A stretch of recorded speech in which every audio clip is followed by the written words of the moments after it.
Fala, minha gente! Tudo bem com vocês? Espero que estejam maravilhosamente bem prontos para mais uma leitura da palavra do nosso Deus e maravilhoso Pai. Hoje estaremos lendo o capítulo 25 do livro de 2 Crônicas, capítulo 12 de Apocalipse, capítulo 8 de Zacarias e concluiremos a leitura no capítulo 11 do livro de João. João, quase fugi aqui da minha memória. Antes de darmos início a mais uma leitura, vamos ao momento de oração. Fecha teus olhos. Deus eterno, Pai soberano, gracioso, agradecemos ao Senhor por mais esse dia, pelo decorrer dessa semana.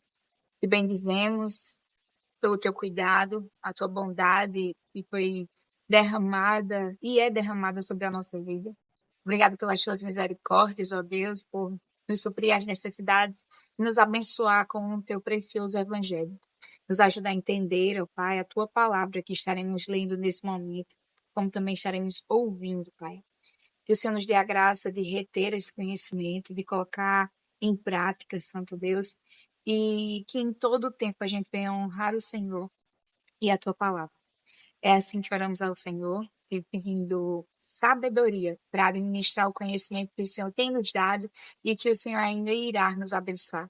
Em nome de Jesus é que clamamos ao Senhor. Amém e amém. Capítulo 25 do livro de 2 Crônicas. Amazias tinha 25 anos de idade quando começou a reinar e reinou 29 anos em Jerusalém. A mãe dele se chamava Jeoadã e era de Jerusalém. Amazias fez o que era reto aos olhos do Senhor, mas não com o coração íntegro. Logo que o reino foi confirmado nas suas mãos, matou os servos que tinham assassinado o rei seu pai. No entanto, não matou os filhos deles, mas fez segundo está escrito na lei, no livro de Moisés, no qual o Senhor deu ordem, dizendo: os pais não serão mortos por causa dos filhos, nem os filhos serão mortos por causa dos pais. Cada qual será morto pelo seu próprio pecado. Amazias congregou os homens de Judá e os pôs, segundo as suas famílias, subchefes de 1.000 e chefes de 100 por todo o Judá e Benjamim.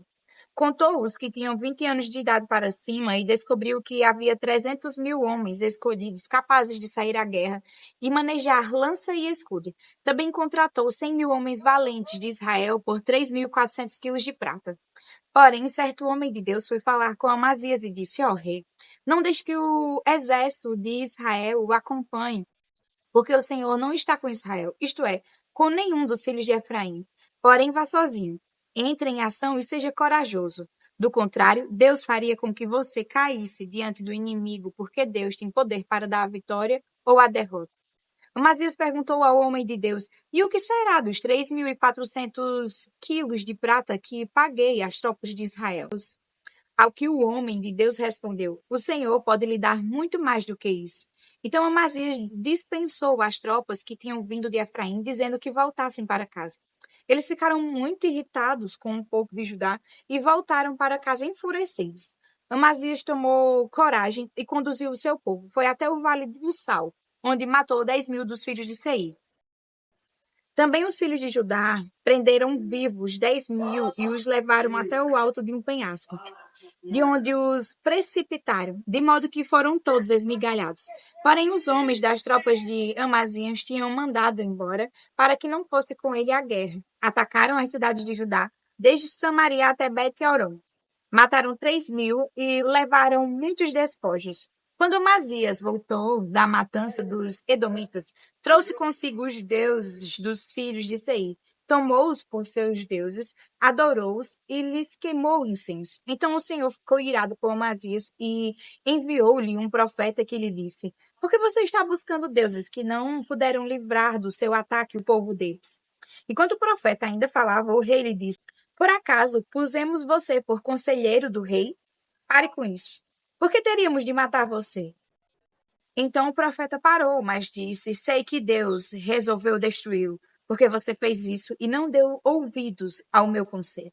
Então Amazias, rei de Judá, tomou conselho e enviou mensageiros a Jeoás, filho de Jeoacás, filho de Jeú, rei de Israel, dizendo: venham me enfrentar no campo de batalha. Porém Jeoás, rei de Israel, respondeu a Amazias, rei de Judá: O espinheiro que está no Líbano mandou dizer ao cedro que está lá: Dê a sua filha por mulher ao meu filho. Mas um animal selvagem que estava no Líbano passou e pisoteou o espinheiro. Você diz: Eis que derrotei os edomitas. E o seu coração se encheu de orgulho para você se gloriar. Agora fique em casa. Por que provocar um mal que trará somente desgraça para você e para Judá?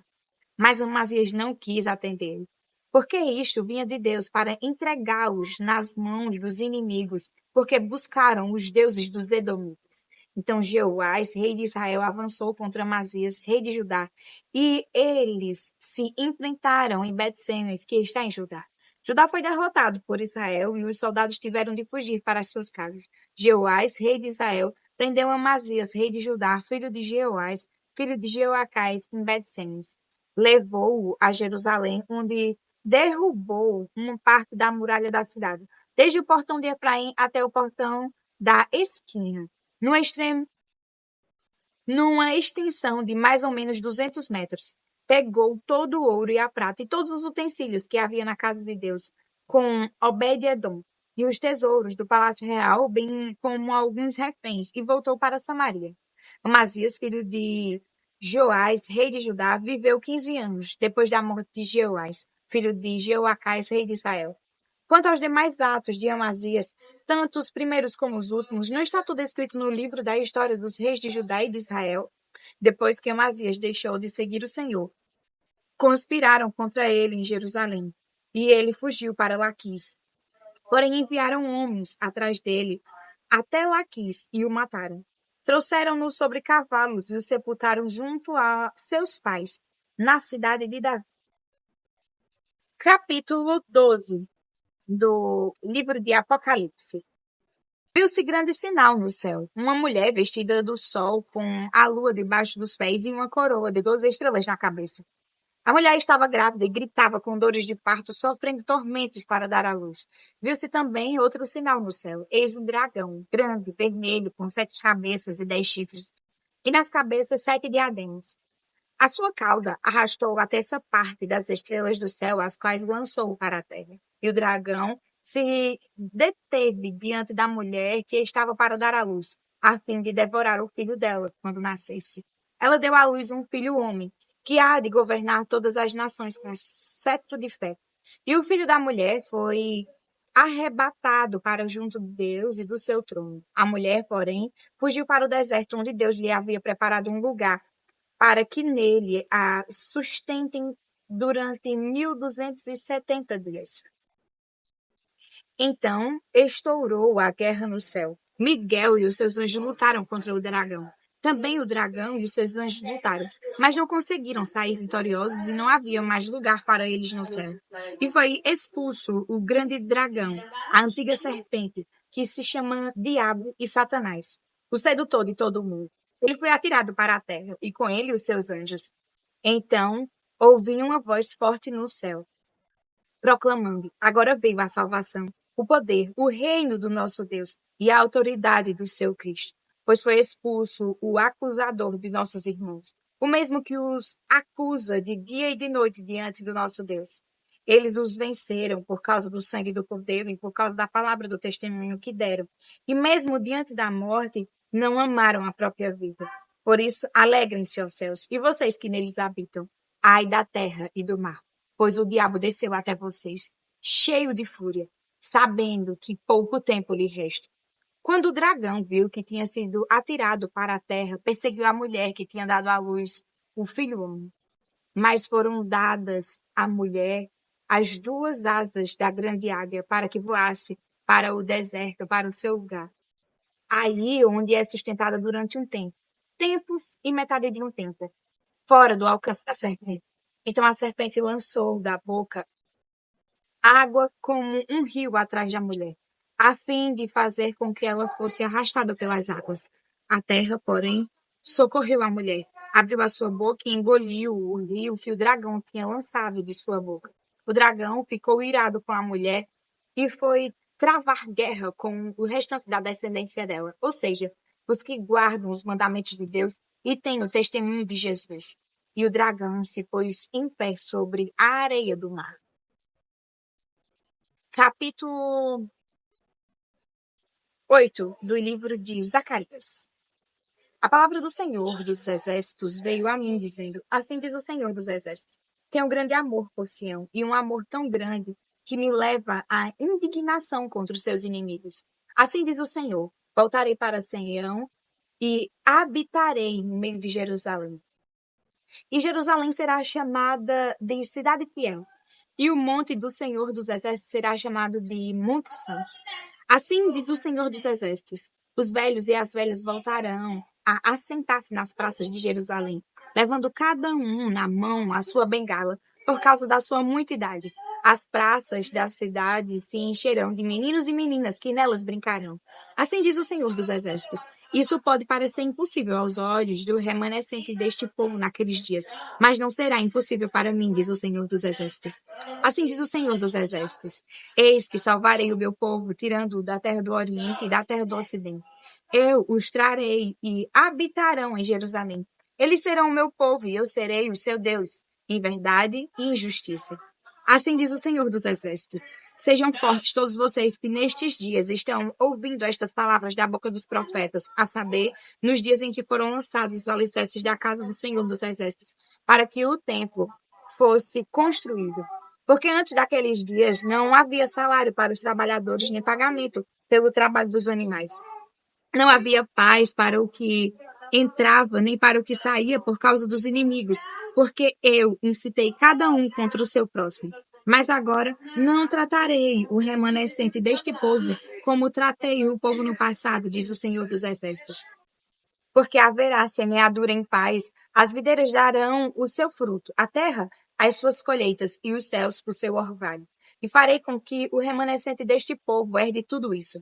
Casa de Judá e casa de Israel, assim como vocês foram uma maldição entre as nações, assim agora eu os salvarei e vocês serão uma bênção. Não tenham medo, pelo contrário, sejam fortes, porque assim diz o Senhor dos Exércitos: assim como eu havia decidido castigar vocês quando os seus pais me provocaram a ira, diz o Senhor dos Exércitos, e não mudei de ideia, também decidi agora fazer bem a Jerusalém e a casa de Judá nestes dias. Não tenham medo. Eis as coisas que vocês devem fazer. Que cada um fale a verdade com o seu próximo. Nos tribunais, julguem com justiça segundo a verdade em favor da paz. Que ninguém faça planos para prejudicar o seu próximo, nem ame o juramento falso, porque eu odeio todas estas coisas, diz o Senhor.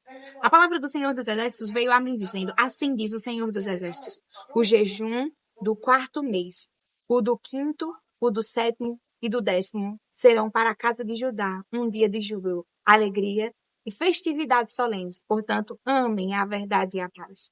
Assim diz o Senhor dos Exércitos: ainda virão povos e moradores de muitas cidades, e os moradores de uma cidade irão a outra, dizendo: vamos depressa suplicar o favor do Senhor e buscar o Senhor dos Exércitos.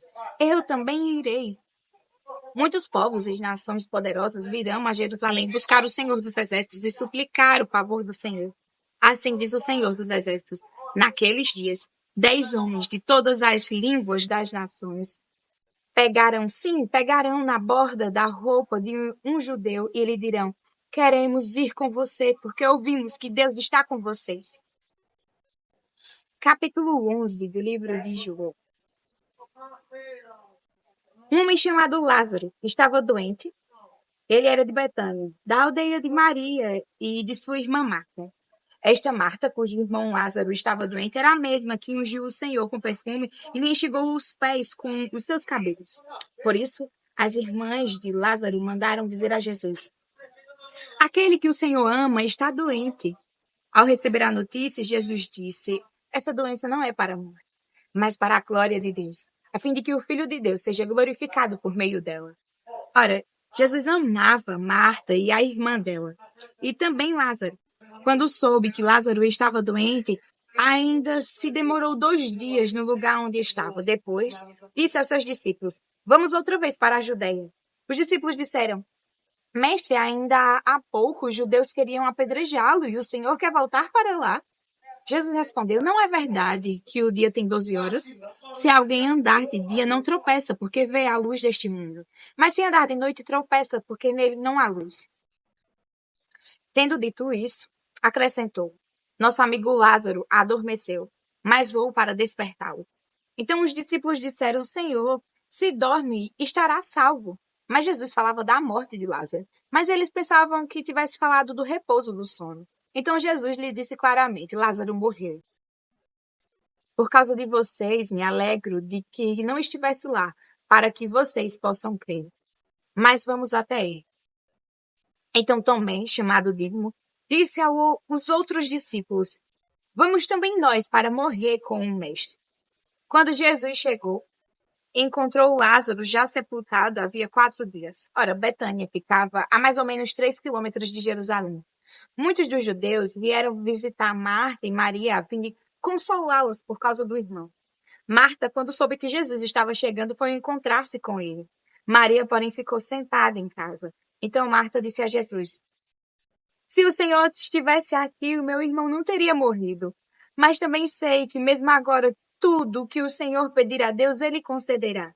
Jesus disse a ela: O seu irmão há de ressurgir. Ao que Marta respondeu: Eu sei que ele há de ressurgir na ressurreição no último dia. Então Jesus declarou: Eu sou a ressurreição e a vida. Quem crê em mim, ainda que morra, viverá. E todo o que vive e crê em mim não morrerá eternamente. Você crê nisto? Marta respondeu: Sim, Senhor. Eu creio que o Senhor é o Cristo, o Filho de Deus, que devia vir ao mundo. Depois de dizer isto, Marta foi chamar Maria, a sua irmã, e lhe disse em particular: O mestre chegou e está chamando você. Quando Maria ouviu isso, levantou-se depressa e foi até ele, pois Jesus ainda não tinha entrado na aldeia, mas permanecia onde Marta o havia encontrado. Os judeus que estavam com Maria em casa e a consolavam, vendo-a levantar-se depressa e sair, seguiram-na, pensando que ela ia ao túmulo para chorar. Quando Maria chegou ao lugar onde Jesus estava, ao vê-lo, lançou-se aos seus pés, dizendo: Se o Senhor estivesse aqui, o meu irmão não teria morrido. Quando Jesus viu que ela chorava e que os judeus que a acompanhavam também choravam, agitou-se no espírito e se comoveu. E perguntou: Onde vocês o puseram?